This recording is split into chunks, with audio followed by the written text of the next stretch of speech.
সাপুড়িয়ার কাছে সাপের খেলা থাকে না, আসলে ওষুধ বিক্রি করার উদ্দেশ্য থাকে। ওষুধটাকে বিক্রি করার আগে 7-5 বলতে হয়, তার ভেতরে একটা কথা ওকে বলতে হয় যে এতে এই আছে, এতে আছে, এতে এই আছে। আর এই ছোট্ট টুকরিটাতে একটা সাপ আছে যেটা জীবনে আপনি দেখেননি। এ সাপটার 3টা মাথা আছে। 3 মাথার সাপ আপনাকে দেখাবো। এই দেখাবো বলে দিয়ে আপনাকে থামিয়ে রেখে দিল, ওষুধটি বিক্রি হয়ে গেল। তারপরে তখন আপনি মনে মনে বলবেন সাপটা যে দেখাইলেন না। হ্যাঁ, তো কেউ যদি সাহস করে শুধু লোকটাকে বলে যে সাপটা দেখাইবে না, কোনটা, যেটা 3 মাথা, তো কিছু বাপ কালামে দেখেছিলি যে 3 মাথার সাপ হয়? কোনদিন হয় না। তো কেন বললা? তোর মতন আহামুকটাকে থামা যেত না? যদি এই কথাটা না বলতাম তো তুই দাঁড়াতি কিনা চলে যাতি, আর ওষুধটি আমার বিক্রি হতো না। তো আমাদের আজকের জালসাটার উদ্দেশ্য হলো আপনাদের সামনে পরিচয় পেশ করা, এবং যে মহিলা কটা ফারিগ হলো তাদেরকে সার্টিফিকেট দেয়া এবং তাদের তোহফা তাহাইফ দেয়া, এবং যে ছেলেটা হিফজ করলো তার পরিচিতি এবং তাকে আপনাদের সামনে পেশ করা, এবং মাদ্রাসার সার্বিক উন্নয়নে আপনাদের কাছ থেকে সাহায্য সহযোগিতা নেয়া। সবটি কাজ আলহামদুলিল্লাহ হয়ে গেছে, এখন কোনো কাজ বাকি নাই। এখন যতটি লোক চলে গেছেন তার জন্য আলহামদুলিল্লাহ, যেটি লোক বসে আছেন তাদের জন্য বলছি আলহামদুলিল্লাহ। আপনি যদি 20 মিনিটের ভিতরে চলে যান তবু আলহামদুলিল্লাহ। আমি কথা বলছি, শুরু করছি, যে কতক্ষণ আপনারা বলতে বলবেন আমি অতক্ষণ বলবো, বাস তারপরে যখন খতম করার ইঙ্গিত হবে মজলিস খতম হয়ে যাবে। আরম্ভ করছি কোনটা কথা দিয়ে, সেটা হলো 10ম হিজরি সনে বিদায় হজের দিন আরাফার প্রান্তরে রসুলুল্লাহ একটা খুতবা দিয়েছিলেন। এটাই হচ্ছে রসুলের জীবনের শেষ খুতবা। এই খুতবা চলাকালীন সূরা মাইদার 3 নম্বর আয়াতের একটা অংশ নাজিল হলো। যখন ওই আয়াতের অংশটুকু নাজিল হলো তখন সাহাবায়ে কেরাম সব নীরব ছিলেন, কিন্তু হযরতে উমর রাদিয়াল্লাহু তাআলা আনহু চোখের পানি নামিয়ে উনি কান্না করলেন। রসুলুল্লাহ তার দিকে তাকিয়ে বললেন, ওমা ইউবকিকা, উমর তুমি কাঁদছো কেন? কি কারণে তোমার কান্নাটা এলো? তখন হযরত উমর জবাব দিয়ে বললেন, লাইসা বাদাল কামালে ইল্লা নুকসান। আল্লাহ রসুল, কোনো জিনিসের যখন গড়তে গড়তে গড়তে গড়তে জিনিসটাকে সম্পূর্ণ করে দেওয়া হয়, তো যেদিন জিনিসটা সম্পূর্ণ হয়ে যাবে তার পরদিন থেকে জিনিসটার ক্ষয় আরম্ভ হবে। জিনিসটা সেদিন থেকে আস্তে আস্তে আস্তে আস্তে দুর্বল হতে শুরু করবে, আগের মতো সুন্দর হয়ে আর থাকবে না। আপনি এক্ষুনি বলে শোনালেন যে ইসলাম পূর্ণ হয়ে গেল। আল্লাহ বললেন, দিন ইসলামকে তোমরা ধর্ম হিসাবে মেনে নিয়েছো, আমি এটা আল্লাহ তাআলা আমি রাজি হয়ে গেলাম। আমার যত কিছু দেওয়ার ছিল তোমাদেরকে আমি দিয়ে দিলাম। তো আপনি তো পড়ে শোনালেন যে দিন ইসলাম পূর্ণ হয়ে গেল। তো যখন পূর্ণ হয়ে গেল তো আজ থেকে জিনিসটার এবার ক্ষয় শুরু হয়ে যাবে, আর আগের মতো থাকবে না। তাই বলছি, সেই দিন থেকে দিন ইসলামের পাওয়ার, দিন ইসলামের ভোল্টেজ, দিন ইসলামের বৈশিষ্ট্য একের পর এক দিনের পর দিন কমে যাচ্ছে, কমছে। আগে যে দরের ঈমান ছিল মানুষের বুকে, সেই দরের ঈমান এখন মানুষের বুকে নাই। আগামী দিন যেটা আসছে সেই দিনে আজকের মানুষের কাছে যে ঈমানটা আছে সেই পরিমাণের ঈমান 15 বছর পরে আর আপনি দেখতে পাবেন না, আরও কমে যাবে। শেষের বেলায় আপনার বিবেককে একটা নলেজ দিয়ে যাচ্ছি যে আল্লাহ রাব্বুল আলামিনের নবী বলেছেন ঈমানের এক জাররা, চেঁচাচ্ছে কেন মাইকটা, এদিকার মাইক খুব চেঁচাচ্ছে, একটু আস্তে করে দেন। ঈমানের একটা জাররা পর্যন্ত বাকি থাকা পর্যন্ত দুনিয়াতে আল্লাহ বলছেন কিয়ামত করব না। কি বুঝলেন? তাহলে কি ঈমান ছোট হতে হতে হতে হতে হতে শেষের বেলায় কতটুকুনি বাঁচবে? আপনার নখের আগালে যে মরা নখটুকু থাকে তার চাইতে কম পরিমাণে ঈমান থাকা পর্যন্ত আল্লাহ তাআলা বলছেন কিয়ামত কায়েম করব না। যেদিন ওই নখের পরিমাণ ঈমানটাও শেষ হয়ে যাবে সেদিন আমি দুনিয়াতে কিয়ামত কায়েম করব। তাহলে এক সময় ছিল এক রকমের ঈমান, আর আজকের দিনে আছে এক রকমের ঈমান, আর আগামী 50 বছরে আর এক রকমের ঈমান আসবে। শেষের বেলায় ঈমান দুনিয়া থেকে উঠে যাবে। যেদিন ঈমান উঠে যাবে সেদিন দুনিয়াকে বরবাদ করা হবে। দু মাথাতে আপনাকে কথা বললাম, এবার আপনি বুঝেন ঈমান কিভাবে কিভাবে কমছে, কিভাবে কিভাবে কমবে। আমরা তো সাধারণ মানুষ, এগুলো তো বুঝতে পারি না। তো এক একটা তুমি যদি আমাদেরকে বুঝিয়ে দাও তো আমাদের জ্ঞান বাড়বে। কখন কখন কিয়ামত হবে আর ঈমান কিভাবে কমছে তার একটা লক্ষণ রাসূল করিম সাল্লাল্লাহু আলাইহি ওয়াসাল্লাম হাদিসের ভেতরে বলেছেন, লা তাকুমুস সাআতু হাত্তা ইয়াতাবাহান নাসু ফিল মাসাজিদে। অতদিন কিয়ামত হবে না যতদিন পর্যন্ত দুনিয়ার মানুষেরা আল্লাহর মসজিদকে নিয়ে অহংকার শুরু না করবে, আল্লাহর মসজিদকে নিয়ে প্রতিযোগিতা শুরু না করবে। কেমন প্রতিযোগিতা? কেমন? এটা গ্রামের নাম হলো গোদাশিমল। পার্শ্বে আর একটা গ্রাম আছে হাতিমারি। আপনাকে কেউ খবর দিল, হাতিমারি মসজিদে দেখে আসলাম, এখন আর টিউবওয়েল নাই, মার্শাল গেড়ে দিয়েছে, ওপর থেকে পানি নলে আসছে, লোকেরা উজু বানাচ্ছে। 4-5টা লোক বলছে আমরা ফের কিসে কম হ্যাঁ। সকালবেলায় মিটিং ডাক, মসজিদে মিটিং বসে গেল, ফটাফট 50-60 হাজার টাকা কালেকশন হয়ে গেল। আপনি 15 দিনের ভেতরে আপনার মসজিদ থেকে টিউবওয়েল উঠিয়ে দিলেন, মার্শাল বসিয়ে দিলেন, অজুখানাতে 10টা নল লাগিয়ে দিলেন। তোরে থেকে কি আমরা কম? দৌড় শুরু হলো। আপনি শুনতে পেয়েছেন বালুনচার মসজিদে ওখানকার লোকেরা খুব সুন্দর সুন্দর মখমলের ফরশ বিছালছে, নমাজ পড়তে খুব আরাম লাগছে, খুব মজা লাগছে। কত করে ওগুলো দাম? তো বলছে 130 টাকা করে গজ। তো বলছে আমরা কিনতে পারবো না। আপনারা চললেন আপনাদের মসজিদে 150 টাকা মিটারের গজের মখমল গুজরাট থেকে মাঙালেন, আহমেদাবাদ থেকে মাঙিয়ে মুসাল্লা দিয়ে মসজিদকে লালে লাল করে দিলেন, ঝকঝকে করে দিলেন। এতদিন ফ্যান ছিল না, ফ্যান লাগলো, বাতি লাগলো, তারপরে সারাটা মসজিদের টাইলস লাগালেন, ডিজাইন করলেন, মিনার বানালেন লাখ লাখ টাকা খরচ করে। তো কিসের জন্য এগুলো হচ্ছে? মসজিদে যেদিন প্রতিযোগিতা শুরু হয়ে যাবে তখন তোমরা জেনে নিও কিয়ামত কাছিয়ে চলে এসেছে, বেশি দেরি আর নাই। এই প্রতিযোগিতাটা যদি নমাজে হতো তাহলে খুব ভালো হতো। কেমন?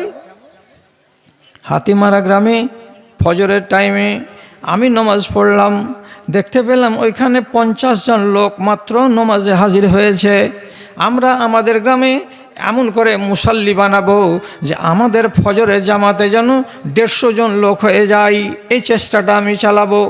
এটা যদি প্রতিযোগিতা করতেন তাহলে এটা ছিল আপনার জন্য অত্যন্ত আনন্দের বিষয়, কিন্তু যেগুলো নিয়ে প্রতিযোগিতা শুরু করেছেন এগুলো আনন্দের বিষয় নয়।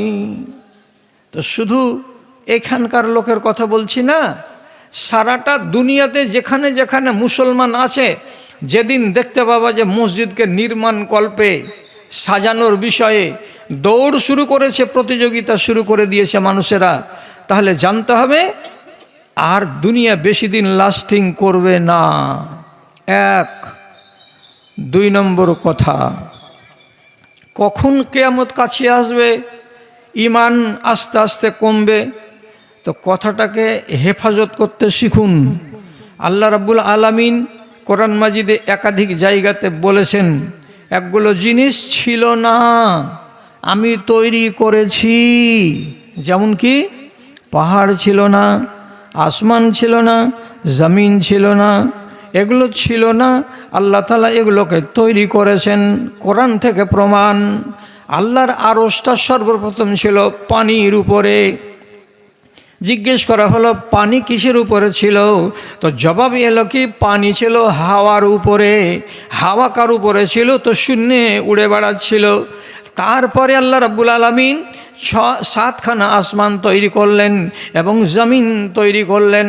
কোরআন মাজিদে বলছে হুয়াল্লাযী খালাকাস সামাওয়াতি ওয়াল আরযা ফি সিত্তাতি আইয়াম। 6 দিনে আসমান জমিনকে আল্লাহ তাআলা সৃষ্টি করলেন।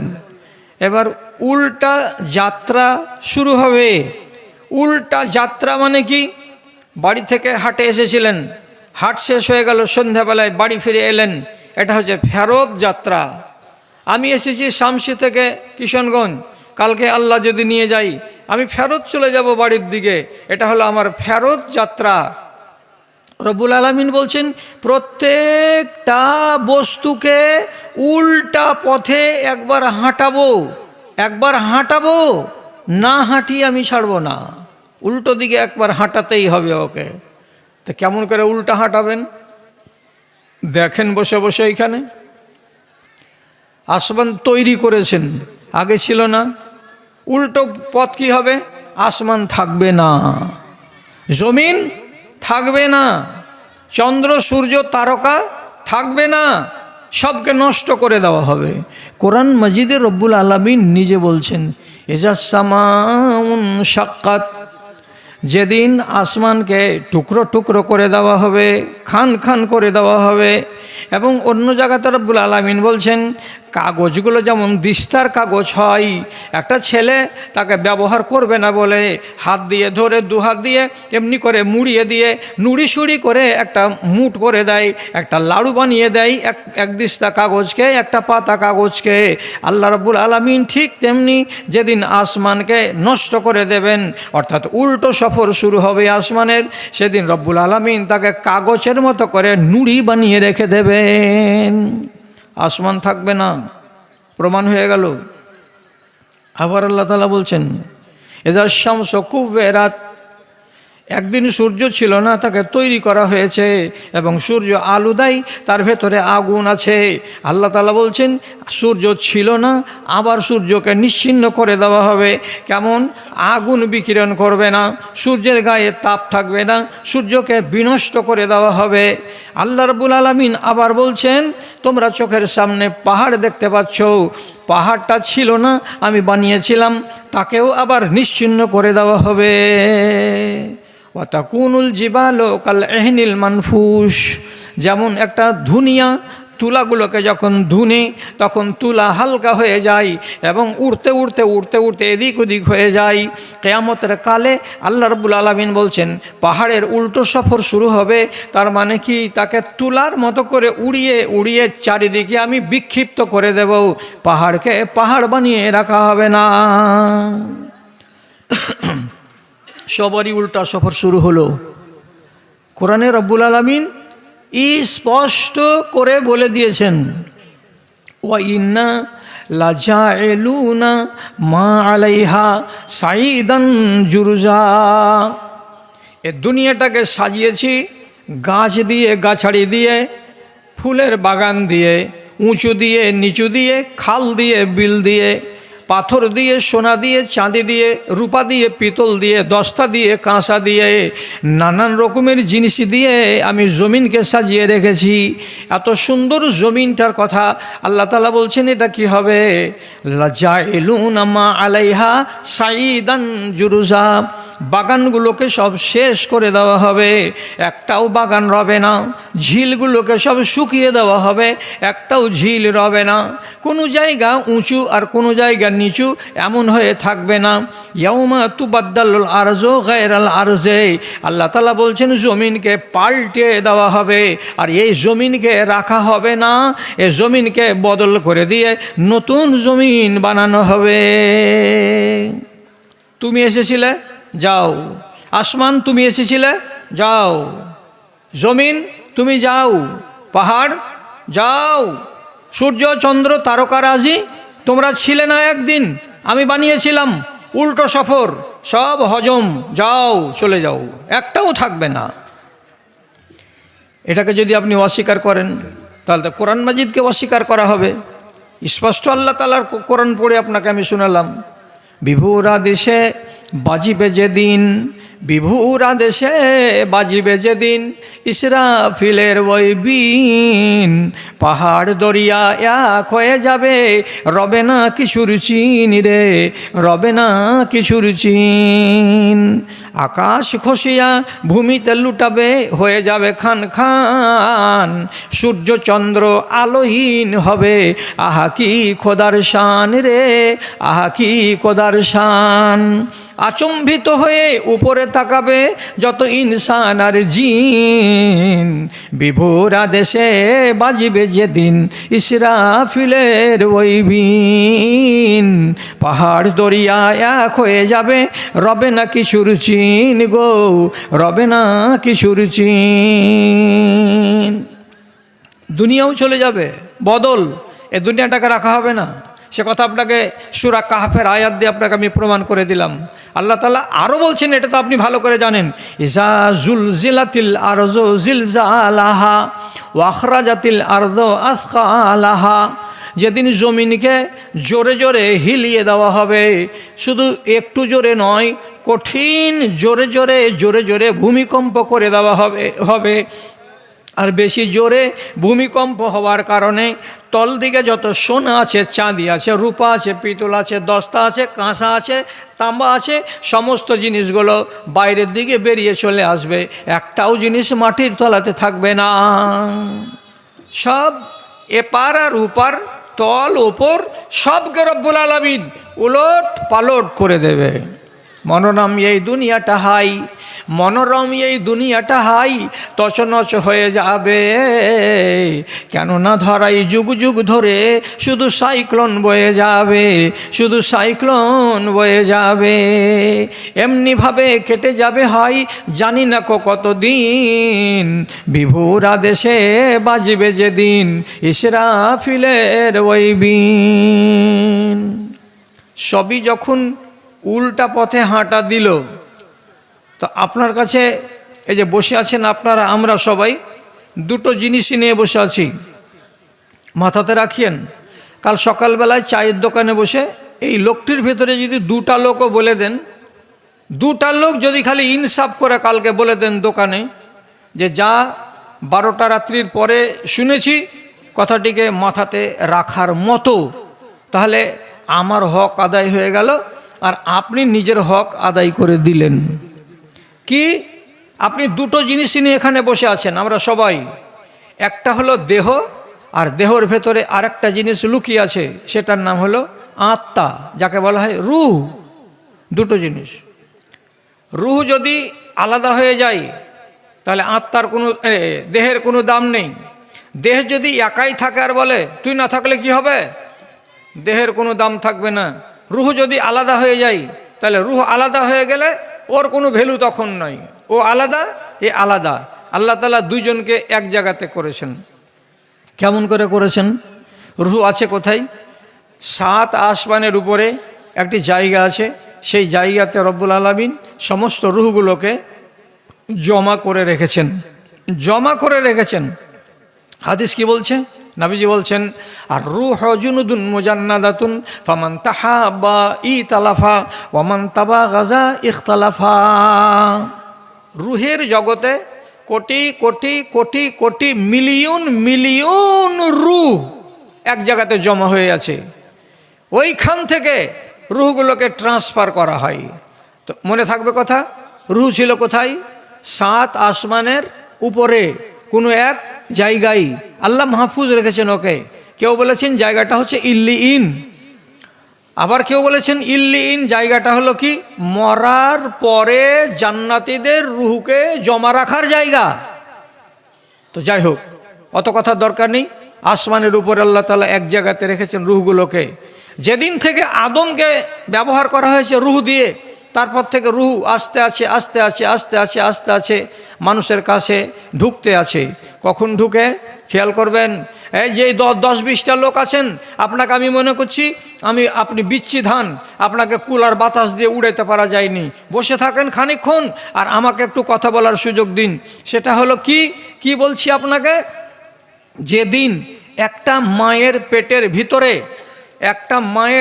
ভিতরে এক বিন্দু বীর্য 40 দিন বীর্য হয়ে থেকে, তারপরে 40 দিন লাল রং ধারণ করে, তারপরে 40 দিন মাংসপিণ্ড আকার নিয়ে 120 দিন বয়স হয়। 120 দিন বয়স হয় মায়ের পেটে একটা মাংসপিণ্ড। এই মাংসপিণ্ডটা শুধু মাংসের মতো দেখতে, এখানে আকার নেই, আকৃতি নেই, কোনো কিছুই নেই। তখন পর্যন্ত হিলে না, নড়ে না, চড়ে না, শুধু মাংস। সেই 120 দিন যেদিন হয়ে যাবে ওই মাংসপিণ্ডটার মায়ের পেটে, আল্লাহ রাব্বুল আলামিন একটা ফরিস্তাকে আসমান থেকে পাঠাবেন। কি দিয়ে? যাও ওই যে বাসনে রুহটা রাখা আছে, ওখান থেকে অমুক রুহটাকে উঠাও, আর উঠিয়ে নিয়ে তুমি চলে যাও। কোথায় যাব আল্লাহ? তো তাকে বলা হবে, জায়গা বলে দেওয়া হবে। সে করবে কি, আপনার এই গোদাসিমল গ্রামের পূর্ব প্রান্তে একটা টালির ঘরে পুরুপ ভিটায় বিছানার উপরে শুয়ে আছে এক মহিলা, তার পেটের ভেতরে একটা বাচ্চা 120 দিনের বয়স হয়েছে। ওই মাংসপিণ্ডর ভেতরে এ রুহটাকে তুমি রেখে দিয়ে চলে এসো। আল্লাহর ফরিস্তা রুহটা সেখানে পুশ করে দেয়, আর দেওয়ার সাথে সাথে ওই বাচ্চাটা আগামী দিনে একটা বড় বাচ্চা হয়ে দুনিয়াতে আসবে। কতদিন বাঁচবে লিখে দেওয়া হয়। ভালো মানুষের বাচ্চা হবে না মন্দ মানুষ হবে সেটা তার কপালে লিখে দেওয়া যায়, এবং কতটি দানা খাবে আর কতটি দানা খাবে না তার পরিমাণ তার কপালে লিখে দেওয়া হয়। এই কয়েকটা কথাকে লিখে দেওয়ার পর আল্লাহর ফরিস্তা চলে যায়। তাহলে কাকে কথা বলবো? 20টা লোক, একটা লোক তো কথা বলবেন। রুহটা কোনখান থেকে এলো? পাতাল থেকে এলো না আসমান থেকে এলো? আসমান থেকে এলো, আসমান থেকে। আচ্ছা, এই যে দেহটা তৈরি হলো মায়ের পেটে, মাংসপিণ্ডটা, এটা কোনখান থেকে তৈরি হলো? কোরআন মাজিদে রব্বুল আলামিন বলছেন, অনেক জায়গাতে রকমারি আয়াত দিয়েছেন আল্লাহ তাআলা। আমি একটা বলছি শুধু, ওয়া খালাকাল ইনসানা মিন সালসালিন কাল ফাখার। অন্য জায়গাতে আল্লাহ তাআলা বলছেন, তোমাদেরকে আমি মাটি থেকে তৈরি করেছি। মাটি থেকে কেমন করে তৈরি হলো? মাটি থেকে উৎপন্ন হলো সেব, কিশমিশ, কাজু, বাদাম, গম, ডাল, ছোলা, আটা আর ভাত, যত রকমের নিয়ামত আছে এগুলো সব মাটি থেকে উৎপন্ন হয়। ওই ফসলগুলোকে আমি দানাগুলোকে খেলাম, আর খাওয়ার পরে আমার পেটের ভেতরে সেগুলো একটা অংশ রক্ত হলো, আর একটা অংশ সেখান থেকে বীর্য আকারে তৈরি হলো। আর সেই বীর্যটা সহবাসের ফলে একটা রমণীর পেটের ভেতরে গেল, আর ওই বীর্যটার সঙ্গে স্ত্রীর যখন বীর্য মিলিত হলো, তারপরে সেখানে একটা কি হলো? বাচ্চা তৈরি হলো। এটাই হলো মাংসপিণ্ড। তারপরে আল্লাহ তাআলা তাতে রূহ দিলেন, তখন হয়ে গেল এটা গোটা একটা জীব, একটা প্রাণী হলো। তাহলে পেটের ভেতরে যে বাচ্চাটা মাংসপিণ্ড হয়ে আছে, এটা কোনখান থেকে তৈরি হলো? তাহলে মাটি থেকে তৈরি হলো। দুটো কথা তো যখন কোরআন থেকে বুঝে নিলাম, এবার আপনি খেয়াল করেন আমার কথার দিকে। কি কথা বলছি? রসুলুল্লাহ একদিন এক সাহাবীকে দেখতে বের হলেন। সাহাবীটার নাম আবু সালমা। অসুস্থ ছিল বলে বাড়ি গিয়ে যদি দেখছেন তো আবু সালমা বেঁচে নেই, মরে গেছেন। চোখ দুটো কিন্তু খোলা অবস্থাতে আছে, মরে যাওয়া মানুষের। রসুলুল্লাহ দেখতে পেলেন, আবু সালমাকে দেখতে এলাম তো ও তো জিন্দা নেই, মরে গেছে, রুহ দুটা চোখ দুটা খোলা। তখন কি করলেন? দাখালান নবী সাল্লাল্লাহু আলাইহি সাল্লাম আলা আবি সালমাতা ওয়াকাদ শাক্কা বাসারাহু ফাআগমাজাহু। আল্লাহ রাব্বুল আলামিনের নবী দেখতে গিয়ে যখন দেখছেন আবু সালমা মরে গেছে এবং তার চোখ দুটো খোলা আছে, এখনও চোখ বন্ধ হয়নি, তখন নবীজি ওখানে ঢুকে গিয়ে উপস্থিত লোকেদেরকে, ছেলেদেরকে, মেয়েদেরকে, যারা যারা লাশের পাশে বসেছিল তখন তাদেরকে শুনিয়ে বললেন, ইন্নার রুহা ইযা কবেজা ইত্তাবাহুল বাসারা। ও মানুষেরা, তোমরা কি জানো না জানো না? তোমরা কি এটা কেউ তোমাদের বলেছে না বলেনি? আজকে শুনে নাও, আজকে শিখে নাও। এইখানে রুহটা এসেছিল, আসার পরে এরা দুজন যখন এক জায়গাতে হলো তখন এটার নাম হয়ে গেল জিসিম। আর এই জিসিমটা চলমান থাকলো। যেদিন মরে গেল এর মানে রুহটা এখান থেকে বেরিয়ে গেল। তো যেমনি রুহটা বেরিয়ে যাবে এটার নাম হলো মরণ, আর এটা যেমনি আলাদা হয়ে যাবে তখন এর নাম হলো আলাদা আর ওর নাম হলো আলাদা। এর রুহটা যখন বেরিয়ে যাচ্ছে তো বেরিয়ে যাওয়ার কালে এই দেহটা যখন উপর দিকে উঠে চলে যায় রুহু, তখন চোখটা খুলে দিয়ে তাকায়, এইরকম করে দেখে, উপর দিকে তাকায়। কেন? রুহুটাকে নিয়ে যাওয়া হচ্ছে। কোথায় নিয়ে যাওয়া হচ্ছে? উপর দিকে নিয়ে যাওয়া হচ্ছে। তখন যে তাকায়, তো তাকাবার কালে তো তাকিয়ে নিল, তারপরে আর চোখটাকে বন্ধ করার ক্ষমতা নাই। কেন? যে দেহের ভেতরে রুহ নাই, আর রুহ যদি না থাকে তো দেহে ক্ষমতা নাই, আর দেহে যদি ক্ষমতা না থাকে তো হাত পা নড়বে না। এই জন্য মানুষটা দেখে আমার রুহটা চলে গেল, কিন্তু চোখটাকে বন্ধ করার ক্ষমতা হয় না। তার জন্য আমি নবী তোমাদেরকে বলে দিচ্ছি, তোমাদের বাড়িতে যখন মানুষ মারা যাবে তখন তার চোখটা যে খোলা থাকে, তোমরা টাটকা টাটকা তখনই মিনিট পাঁচেকের মধ্যেই আস্তে করে চোখের পাতাটাকে টেনে এনে নিচুর পাতার সঙ্গে সাটিয়ে দাও, যেন চোখটা আর না খুলে যায়। এবার আপনি হাদিসটা থেকে কি বুঝলেন? রুহ যখন এসেছিল তো কোথা থেকে? আসমান থেকে। আল্লাহ তাআলা বলছেন সবাইকে উল্টা সফর করতে হবে। এই রুহ, তোমাকে রাখা হবে না, তোমাকে রাখা হবে না, এখানে আলাদা হতেই হবে তোমাকে। হ্যাঁ, আল্লাহ আলাদা হয়ে গেলাম। যেমনি আলাদা হলো, কোথায় নিয়ে গিয়ে রাখবে আল্লাহ তাআলা ওকে? যেখান থেকে এসেছিলে ওখানে চলো। এটার নাম হলো উল্টা সফর। আল্লাহর ফেরেশতারা তাকে উপর দিকে নিয়ে চললেন, ওকে যেখান থেকে এসেছিলাম সেখানে চলে গেলাম। দেহটা পড়ে থাকলো, কি হবে? গোসল দেওয়ার পরে তাকে কাফন পরিয়ে দেওয়া হবে। কাফন দেওয়ার পরে বলুন তো ওকে কি করা হবে? খাল খুঁড়ে দিয়ে মাটিতে ভরে দেওয়া হবে। মাটিতে কেন দিলাম? যেহেতু এই দেহটা কোনখান থেকে তৈরি হয়েছে, তো মাটি থেকে তৈরি হয়েছে, এই জন্য মাটিকে আবার জমা দিয়ে দিলাম। সেখানে 6 মাসের ভেতরে আপনার দেহটা মাটি হয়ে যাবে। দেহের উল্টো সফর কমপ্লিট, রুহের উল্টা সফর কমপ্লিট। তাহলে সবারই উল্টো সফর শুরু। তাহলে কিস হলো? আসমানের উল্টা সফর হলো, জমিনের উল্টা সফর হলো, সূর্যের হলো, চন্দ্রের হলো, তারকারাজির হলো। সবারই উল্টা উল্টা করে সফর আল্লাহ তাআলা করিয়ে রেখে দিলেন। এখন আমাদের এই যে দুনিয়াটা আছে, এইটাকে রব্বুল আলামিন কবে উল্টিয়ে দিবেন, দেওয়ার পরে শেষ করবেন সবকে, এর উল্টা সফর কবে হবে? তো রাসূলুল্লাহ বলছেন যেদিন যেদিন এইটা এইটা এইটা এইটা দেখতে পাবা সেদিন মনে মনে ভেবে নিও এই দুনিয়ার উল্টা সফর শুরু হবার টাইম হয়ে গেছে, আর দেরি হবে না বেশি। কি কি দেখব?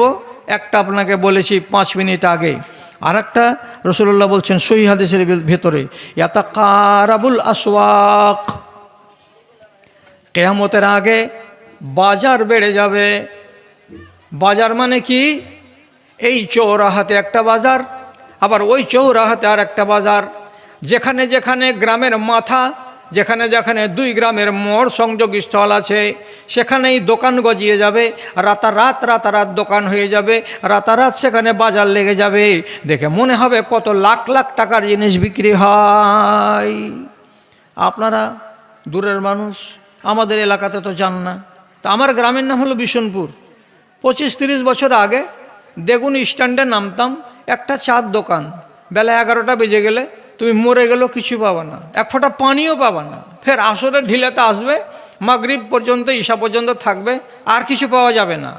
এখন কি হলো, এলাঙ্গি ঘাটটা যদি পার হচ্ছি তো গরম গরম বাজার।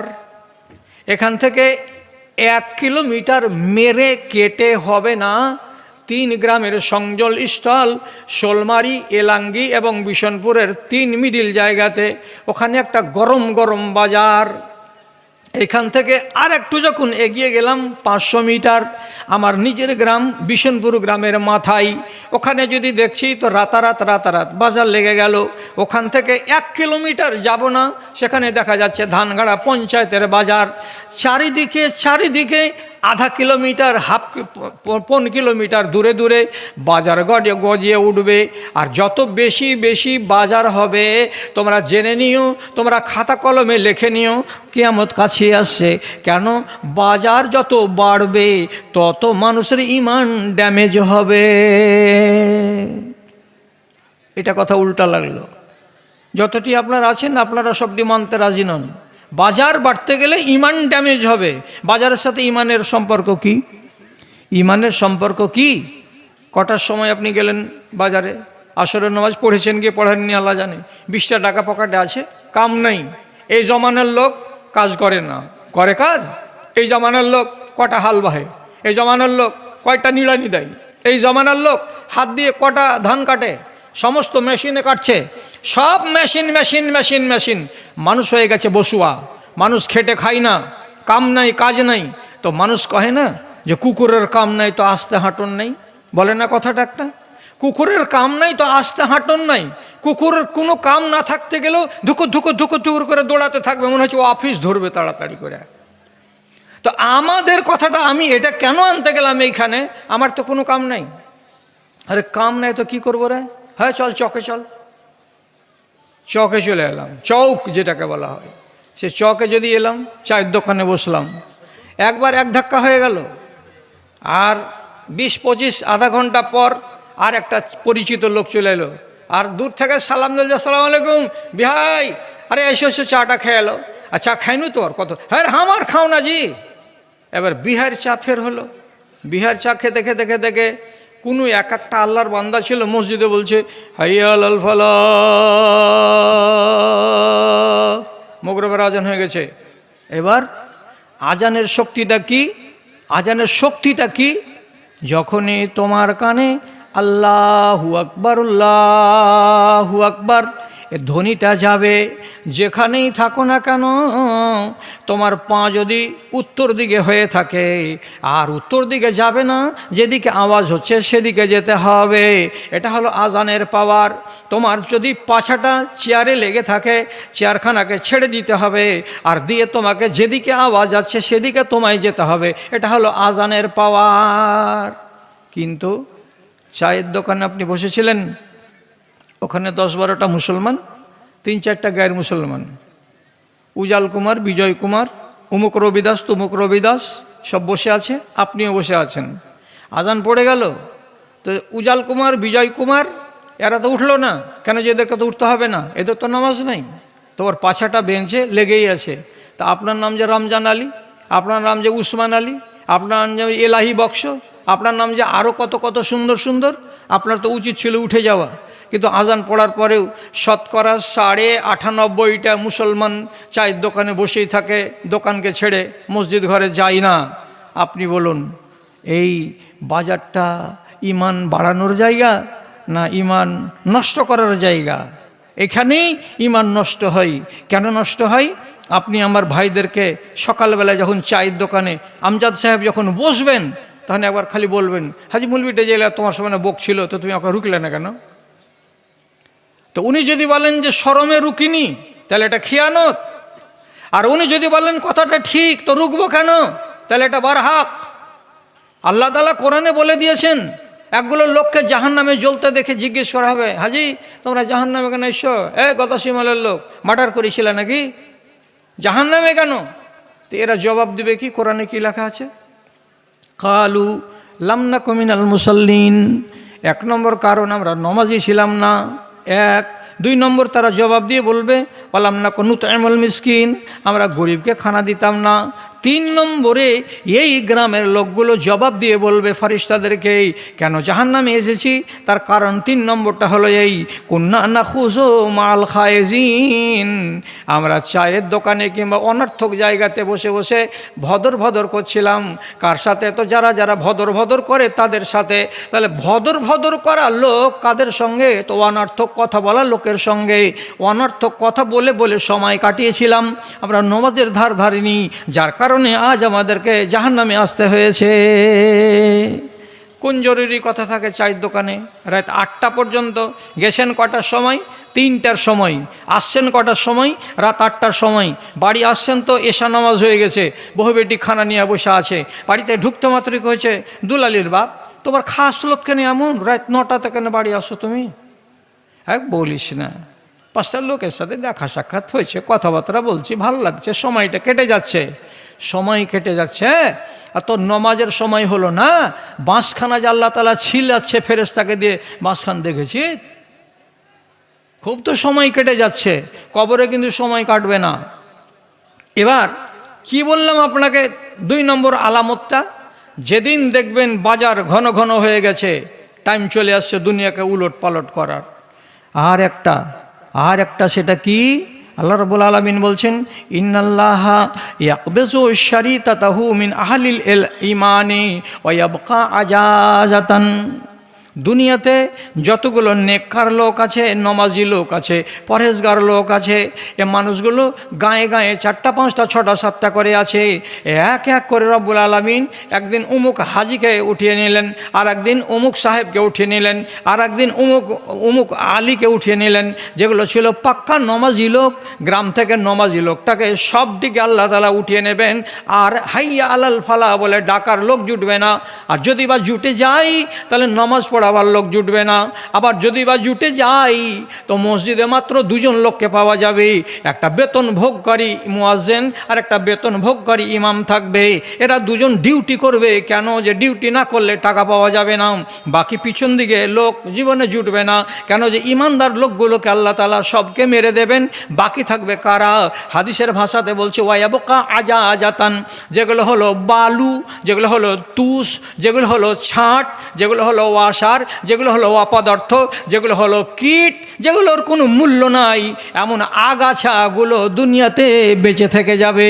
আর কাজের মানুষগুলো সব মরে যাবে। এখন আপনি বলবেন, আমি কি দিয়ে বুঝবো যে এটা আগাছা জি, এটা কীট জি, এটা অপদার্থ জি? কি দিয়ে বুঝবো আমি? ছেলেটা তো 1800 টাকা দামের ফুল প্যান্ট পরে আছে জিন কাপড়ের, আর ব্র্যান্ডেড কোম্পানির হাওয়াই শার্ট গায়ে দিয়ে আছে, ওর গায়ের জ্যাকেটটার দাম 3200 টাকা। তাহলে আমি কি করে বলবো যে এই ছেলেটা আগাছা? আর কি করে বলবো এটা ছেলেকে অপদার্থ? তো কি করে বলবো? খালি পোশাক দেখে আপনি ভাবছেন যে ছেলেটা আগাছা, অপদার্থ কি অপদার্থ নয় এটা আপনি বলতে পারছেন না।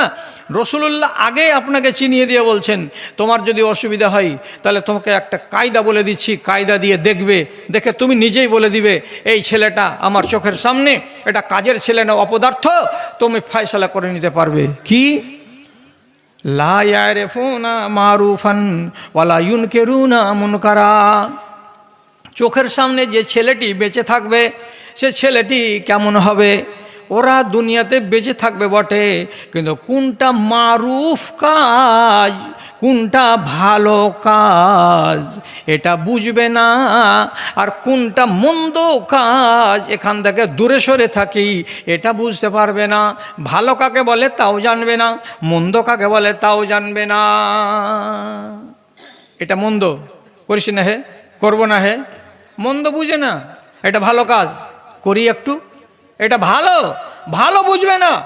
যার ভেতরে ভালো বুঝার ক্ষমতা নেই, যার ভেতরে মন্দ বুঝার ক্ষমতা নেই, কোনটা করলে আল্লাহ রাজি হবে বুঝে না, কোনটা করলে আল্লাহ নারাজ হবে বুঝে না। তো যাদের বিবেক এইরকম হয়ে যাবে তাহলে জানতে হবে এগুলোই হলো আগাছা আর এগুলো হলো অপদার্থ। আপনাকে আমি কি বলবো, দুঃখের কথা, কয়দিন আগে এক বাড়িতে বরযাত্রী নামছে ট্যাক্সি থেকে, একটা ছেলে আর একটা মেয়ে, ছেলেটার বয়স 22 বছর হবে, মেয়েটা মোটামুটি ধরলেন 14 থেকে 16 হবে। তো দুজন মোবাইলের লিড হয় দুটা লিড কানে লাগালে শুনতে পাওয়া যায়। তো দুজন একজন আরেকজনের হাতের আঙুলকে এমনি করে ধরে আছে, আর একটা লিড এই ব্যাটা ছেলেটার কানে ভরা আছে, আর ওই কানেকশনটার আরেকটা লিডগুলো বেটি ছেলেটার কানে লাগানো আছে। এতখানি দূরাদূরি হয়ে হাঁটছে আর গান শুনছে আর চলে যাচ্ছে আঙুলকে এমনি করে করে ধরে ধরে। সামনে যারা মেহমানকে গ্রহণ করবে তারা কত নেককার, বড় মানুষ, বুজুর্গ লোক, শিক্ষিত লোক সামনে দাঁড়িয়ে আছে, আসেন আসেন এদিকে বসেন, অমুক করেন তমুক করেন। তো দাড়িওয়ালা, টুপিওয়ালা, নমাজি মানুষ কত আছে, এতগুলো লোকের সামনে এই গাঁড়ু বুঝতে পারে না যে একটা বেটি ছেলের হাতে এমনি করে হাত ভরে আমি কেন আছি, এটা যে মুনকার, এটা আমাকে আল্লাহ তাআলা বিদ্যা দেয়নি, আর বোধ বুদ্ধিতে জাগে না। একটা মোবাইলের ইয়ারফোনকে দুভাগ করে একটা লিড আমি লাগিয়ে রেখেছি আর আরেকটা লিড আমার পাশের মেয়েটি লাগিয়ে রেখেছে, একই জিনিস আমরা দুজনে মিলে শুনছি, আমাকে শুনতেই হবে একটা লোকের সামনে। এটা যে খারাপ, এই খারাপ কথাটা আর বুদ্ধিতে আসে না। তো তাহলে জানতে হবে এই ছেলেটা কি ইমানদারের বাচ্চা? এই ছেলেটাকে আল্লাহ পাক রসুল বললেন যা, এটাই হলো অপদার্থ, যার মূল্য নেই, যার কোনো দাম নেই। তারপরে আপনি যদি বলেন এটা দিয়েও চিনতে পারা গেল না মৌলানা সাহেব, তাহলে আর একটা হাদিস বলছি, মৌলানাকে কালকে সকালে জিজ্ঞেস করবেন, আর আপনারা যদি দুই একটা লোককে শুনিয়ে দেন তো অনেকটি নেকি পাবেন। কোনগুলো ছেলে পিলে বেঁচে থাকবে দুনিয়াতে? তো রাসূলুল্লাহ বলছেন, রাসূল সহিহ হাদিসে বলছেন, ইন্নাল্লাহ ইউকবাজু কুল্লা জাজারিন জাওয়াজিন সাখাবিন জিফাতুন বিল্লাইলে ওয়া হিমারুন বিন্নাহার। যে লোকগুলো বেঁচে থাকবে, যে ছেলেগুলো বেঁচে থাকবে, তাদের চামড়া হবে মোটা চামড়া, মানে পেটের চামড়াগুলো এরকম মোটা মোটা হবে এমন কথাটা নয়। এদের বুদ্ধি হবে মোটা, এদের ব্যবহার হবে মোটা, এদের চরিত্র হবে মোটা। যেমন আমরা বলি তোর চামড়া মোটা হয়ে গেছে না কি বে, তো চামড়া মোটা হয়ে যাওয়া মানে কি, আর হর ধর্মীকে আমরা বলি যে তোর চামড়া মোটা হয়ে গেছে। আল্লাহ রাব্বুল আলামিন নাই বলছেন ওই রকমই তার হর ধর্মী চলন যখন বেড়ে যাবে তখন তাকে বলা হয় চামড়া মোটা। তো যে ছেলেগুলো বেঁচে থাকবে তাদের চামড়া মোটা হয়ে যাবে, ভালো কথা কানে তুলবে না, মন্দ কথা বুঝতে পারবে না, এইরকম চামড়া মোটা ছেলেগুলো বেঁচে থাকবে। তার কঠিন পরিচয় কি? রাসূলুল্লাহ বলছেন রাতের বেলায় ঘুমাবে মরা কুকুরের মতো ঘুমাবে, আর দিনের বেলায় জাগবে তো জিন্দা গাধার মতো জাগবে। কোন কথা বললাম? যদি ভাত না খাওয়া থাকতো আমার, তো আপনারা হয়তো খেতে দিতেন না। এটা কথা কেন বললে জি? রাতের বেলায় ঘুমাবে মরা কুকুরের মতো, আর দিনের বেলায় জাগবে তো জিন্দা গাধার মতো। মরা কুকুর মানে কি? কুকুরকে যদি আপনি পাগারের পাশে ফেলে দিয়ে আসেন মঙ্গলবারের দিন, আর বুধবার বাদ দিয়ে বৃহস্পতিবারের দিন যদি দেখতে যান, তো কুকুরের ট্যাং যে উপর দিকে ছিল, ট্যাঙ্কি নিচু দিকে হবে? কুকুরের মুখ পূর্ব দিকে ছিল, এটা কি পশ্চিম দিকে হবে? হবে না, ওই একই হালাতেই থেকে যাবে। তো এই ছেলেগুলো এমন হবে যে রাতের বেলায় ঘুমাবে তো যেন কি মরা কুকুরের মতো ঘুমাবে। আর অর্থটা কি? রাতের বেলায় জাগবে না, পেশাব করতে উঠবে না, যদি পেশাব করতে উঠেও বা তো দূরে থেকে যাবে, প্যান্টের বুটাম খুলে দিয়ে বিনা পানিতে পেশাব করে নেবে। আগে যে দুয়া বলতে হয়, আর পানি দিয়ে ধোয়ার পরে ফের যে একটা দুয়া বলতে হয়, ওগুলো ও জানে না। রাতের বেলায় যদি জেগে যায় মানুষ, তো জেগে গেলে ঘুম ভেঙে যেতে গেলে একবার অন্তর ঘুমের হালাতেই একবার জিকির করতে হয়, সুবহানাল্লাহ, আলহামদুলিল্লাহ, লা ইলাহা ইল্লাল্লাহ। ফজরের আজান হয়ে গেলে জেগে যেতে হয়, জেগে গিয়ে মসজিদে যেতে হয়। তো এটা হলো জীবিত মানুষের পরিচয়। ও যে ঘুমিয়েছে এশারের টাইমে, কি করতে করতে? পাবজি গান খেলতে গান শুনতে রাত 2টার সময় ঘুমিয়েছে, আর ফজরের বেলা জাগবে ঘোড়ার ডিম, বেলা 7টার সময় জাগছে। আর বেলা 7টার সময় জেগে তারপরে এখন কেমন করবে? হাদিসে রাসূলুল্লাহ বলছেন জিন্দা গাধার মতো চিৎকার করবে। গেল টিউবওয়েলের কাছে, ধরেন যে টিউবওয়েলে পানি নাই, পড়ে গেছে পানিটা, কলসিতে কেউ পানি রাখে না এই জমানায়, তো টিউবওয়েলের পানি নাই বা স্টকে পানি নাই দেখে মিঠা কথাতে বল, হাগে মা পানি কেন নাই? তো মিষ্টি করে দন্তার সহায় করল ঋষি, কী করছিলি রে তোরা? উমুকের বেটি উমুকের, তোরকে বাড়তে পানি নাই কেন রে? তাহলে এত জঘন্য ভাষা বলে দিয়ে হাও মাও করে যে চেঁচাচ্ছে, এই ব্যবহারটা কিসের? তো গাধার। দোকানে যাবে আর যাওয়ার পরে আগে থেকে সব বুজুর্গগুলো বসে আছে চা খাওয়ার জন্য, এদের কাছে গিয়ে সালাম দাও, দেওয়ার পরে বসো, দিয়ে বলে এসেন ভাই একটা চা দিও তো আমাকে। তাহলে মিঠা কথা হলো, কিন্তু এগুলা শিখবে না। বসে আছে বুজুর্গেরা, তাদের কাছে যাওয়া মতো দূর থেকে বলবে এসে না বে একটা চাগালা দিবি দিকে। এই যে চিৎকার, এই যে অভদ্র, এই যে অসভ্য, এই অসভ্য অভদ্র চিৎকার চেঁচামেচি, এইগুলোকে রব্বুল আলামিনের নবী নকশা এঁকে দিয়ে বলেছেন এরা বেঁচে থাকবে, রাতের বেলায় যখন থাকবে তখন মরা কুকুর, আর জিন্দা হয়ে থাকবে তখন কি হবে? জিন্দা গাধার মতো হয়ে থাকবে। যেদিন দেখবে এরকম চরিত্র, তোমাকে জানতে হবে দুনিয়া উল্টা সফর করবে, আর বেশি দেরি নাই, আর বেশি দেরি নেই। আর আরও অনেকটি কথা আছে, অনেকগুলো আলোচনা আছে যে আল্লাহ রাব্বুল আলামিন দুনিয়াকে উলট পালট করবেন, তার আগে আগে এইটি কাজ হবে, তাহলে উলট পালট হবে। কিন্তু এতটি কথা তো বলার টাইম নাই। বলার টাইম যদি বা থাকে, যে রাত তো পড়ে আছে সারা রাত, তা আপনারা কি বাড়ি যাবেন না? আর আপনারাকে কি একটু ঘুমাতে হবে না? জালসা শোনা ফরজ নয়, ফজরের নমাজটাকে ধরাটা হচ্ছে ফরজ। জালসা শুনতে গিয়ে ফজরের নমাজ যদি ছেড়ে দেন, তাহলে এরকম জালসা 50 বছর না শুনলে গুনাহ হবে না। তো যাক, এখন 1:30 বাজতে চললো, তার মানে কোন তালে তালে আমারও 1 ঘন্টা বলা হয়ে গেল, 4 মিনিট কম, 1 ঘন্টা বলা হয়ে গেল আমার। তো আমার ভাইজান মৌলানা আমজাদ আলী সাহেব একটা কাগজ দিয়েছেন, কাগজটা পড়ছি, আর তার সাথে সাথে আপনার যদি শোনার থাকে তো আপনি এটাকে শুনে নিন। দূর থেকে একটা মহিলা গাড়ি চালিয়ে পড়াতে আসছে, তো এর হুকুম কি? স্ত্রী নামাজ পড়ছে কিন্তু তার স্বামী নামাজ পড়ে না, এর হুকুম কি?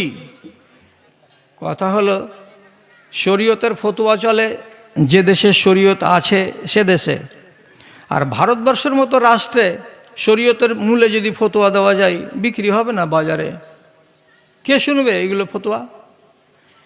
দূর থেকে একটা মহিলা গাড়ি চালিয়ে পড়াতে আসছে, এর হুকুম কি? তো কথা হলো সৌদি আরবের মুফতিগণ আজ প্রায় 20-22 বছর আগে ওনারা ফতোয়াতে লিখে দিয়েছেন যে মেয়ে ছেলে ড্রাইভিং করতে পাবে না। কথা বুঝবেন? মেয়ে ছেলে যে 4 চাক্কার ড্রাইভিং করতে পারবে না। তো যদি 4 চাক্কার ড্রাইভিং করতে মেয়ে ছেলে না পাই, তাহলে মোটর সাইকেল চালাতে পাবে, এটা কোথায় আমি পাবো? সাইকেল চালাতে পাবে বেটি ছেলে, আর পাওয়ার আমি কোথা থেকে পাবো? কিছু কিছু কাঠমৌলবি বলছে হযরত আয়েশা যে উঁট চালাচ্ছিলেন, তো উঁট হযরত আয়েশাকে চালাইতে হয়নি। হযরত আয়েশা উঁটে চড়তেন তো লাগাম ধরে টাননেওয়ালা একটা খাদেম থাকতো, উনি নিজে উটের লাগাম ধরে এমনি এমনি এমনি এমনি করতেন না। মা আয়েশার উঁটের উপর একটা টপ্পর থাকতো, আর টপ্পরের ভিতরে উনি বসে থাকতেন পর্দাতে, আর যেই লোকটা লাগামধারী সে লাগাম ধরে টেনে টেনে টেনে টেনে নিয়ে চলতো। এটাকে মা আয়েশার উপরে দলিল খাড়ো করে দিয়ে কেউ যদি বলে যে সাইকেল চালা জায়েজ, আমি বলছি কবরে যাওয়া পর্যন্ত মহিলাদের সাইকেল চালা জায়েজ নয়, মহিলাদের মোটর সাইকেল চালা জায়েজ নয়। এবার চালা স্কুল মাদ্রাসা, স্কুল ওকে যদি ওর বাপ পারে তো রিক্সা ভাড়া করে দিবে, আর ওর বাপ যদি না পারে পায়ে হেঁটে যাবে। পায়ে হেঁটে যাওয়ার সমান যদি স্কুল না হয় পড়াতে হবে না। কেন পড়াবো? আমি আমার বেটিকে আমি পড়িয়ে নিয়েছি নামাজ রোজা হজ জাকাত দিন দুনিয়ার আদব কায়দা, বাস খালাস। আর আমি এখানে থাকবো আর বেটিকে একাই পাঠিয়ে দেবো হায়দ্রাবাদে, আমি বেটিকে একাই পাঠিয়ে দেবো কলকাতাতে, বিনা মাহরামে কোনো বেটি ছেলে কোনো জায়গাতে যেতে পাবে আর থাকতে পাবে, এরকম হাদিস আমি আজ পর্যন্ত পড়িনি।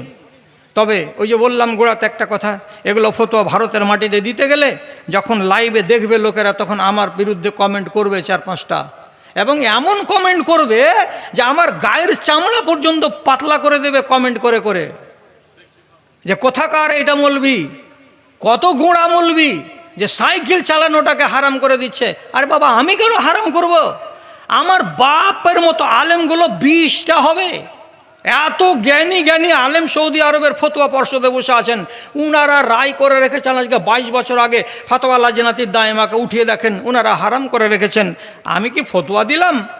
আমি তো ফতোয়াটাকে শুধু আপনার কানে পৌঁছে দিলাম, বাস।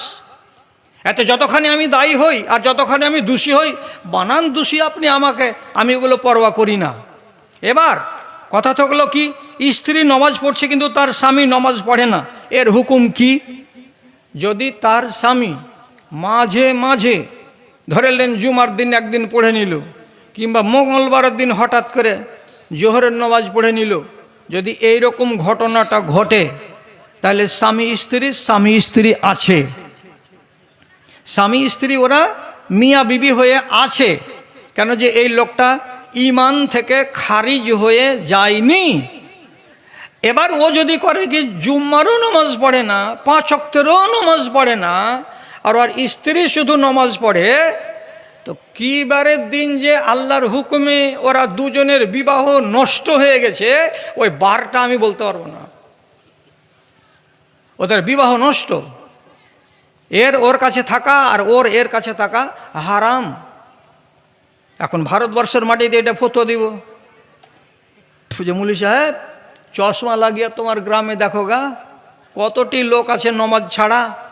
তা আমার গ্রাম হোক আর আমার বাড়ি হোক আর আপনার গ্রাম হোক, যদি এই রকম বাস্তব চেহারাটা হয়, তাহলে পারে স্ত্রী যদি এই রকম হয় তো ওর কাছে পুরুষের গমন করা না যায়, আর পুরুষটা যদি এই রকম হয়ে যায় তো স্ত্রীর ওর কাছে গমন করা না যায়, চলবে না। এটার নাম শরীয়ত নয়। আরও কথা আপনাকে আমি বলে দিচ্ছি, দিয়ে শেষ করছি কথা। রসুলুল্লাহর জামাই বাবুর নাম আবুল আস, আর তার বেটির নাম হল হজরত জৈনব। তো মক্কার 13 বছর জিন্দেগিতে আবুল আস ঈমান আনেনি, তবুও রসুলুল্লাহ বিবাহটাকে ভাঙেননি। জামাই আর বেটিকে এক জায়গাতে রাখার অনুমতি দিয়েছিলেন, কিন্তু যখন ইসলামে আইন চলে এলো যে একটা বেদিনের কাছে একটা দিনদার মহিলা থাকতে পাবে না, একটা কাফেরের কাছে একটা মুমিন মহিলা থাকতে পাবে না, তখন রসুলুল্লাহ করলেন কি, বদর যুদ্ধের পরের দিন আবুল আসকে ছেড়ে দিলেন, আর দেওয়ার পরে বললেন মক্কা যাও, আর যাওয়ার পরে আমার বেটিকে আমার বাড়িতে জমা করে দাও, তোমার কাছে আমার বেটি থাকবে না। কেন? আমার বেটি হলো ইমানদার আর তুমি হলে একটা বেঈমান লোক, তোমার কাছে ঈমান নেই, অতএব আমার মেয়ের কাছে তোমার থাকা জায়েজ নয়। তখন আবুল আস রসুলুল্লাহর বেটি জৈনবকে দুজন লোককে দিয়ে উঠে চড়িয়ে আল্লাহর নবীর কাছে পৌঁছে দিয়েছিল। আল্লাহর নবীর কাছে পৌঁছে দিল। রসুলের বেটি আলাদা, জামাইবাবু আলাদা। কেন আলাদা হলো? এর দিন আলাদা, ওর দিন আলাদা, এর ধর্ম আলাদা, ওর ধর্ম আলাদা। তারপরে আবার কিছুদিনের মাথাতেই, এই 6 মাস 7 মাসের মাথাতে এমন একটা ঘটনা ঘটে গেল যে আবুল আস মদিনাতে এসে ইসলাম কবুল করে নিল। আর যেমনি ইসলাম কবুল করে নিল, রাসূল করিম নিজের বেটিকে বললেন, জামাইকে বললেন, তোমরা তোমাদের বিবাহের ওপরে কায়েম থাকো। তোমরা দুজনকে তোমাদের বিবাহের ওপরে কায়েম রেখে দেওয়া হলো। আমার বেটিও মুসলমান, আমার জামাইও মুসলমান। কথা বোঝা যাচ্ছে? এখানে নমাজ যদি অস্বীকার করে, যে লোকটা নমাজ পড়ে না, সে লোকটা যদি বলে আজি আলসিতে পড়ি না জি, তোর আলসির কপালে আমি জুতা মারি, এটাকে আলসি বলে? এটা আলসি নয়, এটা হলো কি অস্বীকার করা। আলসি হলে ফজরটা ছুটবে, আলসি হলে এশারেরটা ছুটবে, আলসি হতে গেলে জোহরের আসরেরগুলো ছুটবে না, মগরবেরগুলো ছুটবে না। আর তুমি বলছো 5 ওয়াক্ত গায়েব হয়ে গেল। গায়েব কেন হলো? তো বলছে আলসিতে নামাজ পড়া হয় না। তো আলসিতে ব্লক চলে যাচ্ছিস কুকুরের মতো ধুকুর ধুকুর ধুকুর ধুকুর করতে করতে, কেমন করে? বাজার চলে যাচ্ছ কেমন করে? গরু হাটে দিকে গরুর পাশা দিকে ল্যাজ দিয়ে আংটি দিয়ে চেপে চেপে চেক করছো কেমন করে? তখন তোমার আলসি লাগে না কেন? এটা হলো ঝুটা কথা। কাজে সমূলে অস্বীকারী নামাজ, ও হলো বেদিন, ওর মরলে জানাজা নেই, এবং মুসলমানদের কবরস্থানে ওকে মাটি দিতে হবে না, আর ওর স্ত্রীর ওর কাছে থাকা হারাম আছে। এবার থাকছে তো আমি কি করব? এটা তো ভারত, এটা তো সৌদি আরব নয়। আল্লাহ আমাদের হেফাজত করেন। তো আজকের মতো কাটাই রাত 1:30 বেজে গেছে। আলহামদুলিল্লাহ। এবার এখান থেকে আমি ইতি টেনে দিলাম, আল্লাহ হাফেজ। যদি যদি বেশি লোক থাকতো, যদি বেশি লোক থাকতো তাহলে একটা কথা, বেশি লোক থাকতো তাহলে একটা কথা বললে একটা কাজ হতো। সেটা সেটা সেটা কাজটা কি? ওটা গাল টাল দিয়েন না, ফের গাল দিয়েন না কোনো ভাই, আমি জোড়হাত করে বলছি গাল দিয়েন না। আমি একটা খ্যাপালেলা মানুষ, আমার জীবনে আমি বাংলা ভাষাতে 54খানা বই লিখেছি, উর্দু ভাষাতে 3খানা বই লিখেছি। তো 10টা সাহাবী এমন আছেন যে ঈমান আনার আগে রসুলুল্লাহর এবং দ্বীন ইসলামের জানি দুশমন ছিলেন ওনারা, জানি দুশমন, এত বড় দুশমন দ্বীন ইসলামের। আর যেদিন ঈমান নিয়ে আসলেন, ঈমান নিয়ে আসার পরে এত পরম বন্ধু হলেন নবীজির যে এত বড় বন্ধু আর জীবনে হয় না। তো কয়টা সাহাবী? 10টা সাহাবী। এ 10টা সাহাবীর চমৎকার জীবনী, সুন্দর জীবনী 250 পাতাতে লেখা। বইটার নাম হলো লাঞ্ছিত জীবন ছেড়ে ঈমানের ছায়া তলে। যদি কাউরি মন লাগে, রমজান আসছে, পড়বো, জ্ঞান পাবো, শিখবো, আক্কেলকে বড় করব, তো এখানে নেন। 5টা চায়ে যা দাম লাগবে 250 পাতার বইখানে তাই দাম লাগবে। অর্থাৎ 5 টাকার চাগুলো নয়, 10 টাকার চাগুলো 5 10 50 টাকা লাগবে। আসে জি একাধখান জি, যদি থাকে কাউরি মন লাগে তো নিয়ে নেন। এবার আমি যতটি কথা বলেছি, আল্লাহ তাআলা আমাদেরকে কথাগুলোর প্রতি সুবিচার করার ক্ষমতা দিন। আল্লাহ আমাদের ঈমানটাকে মজবুত করে দিন। আল্লাহ রাব্বুল আলামিন আমাদের সুমতি দিন যেন বেঁচে থাকি তো ঈমানি হালাতে, আর মরি তো আমরা ঈমানি হালাতে। আপনাদের এ কথা শোধালে হৃদয় আমার সত্যি দহিয়া যায়, কেন প্রতিদিন ভারত ভূমিতে মুসলিম জবাই হয়, কেন প্রতিদিন ভারত ভূমিতে মুসলিম জবাই হয়।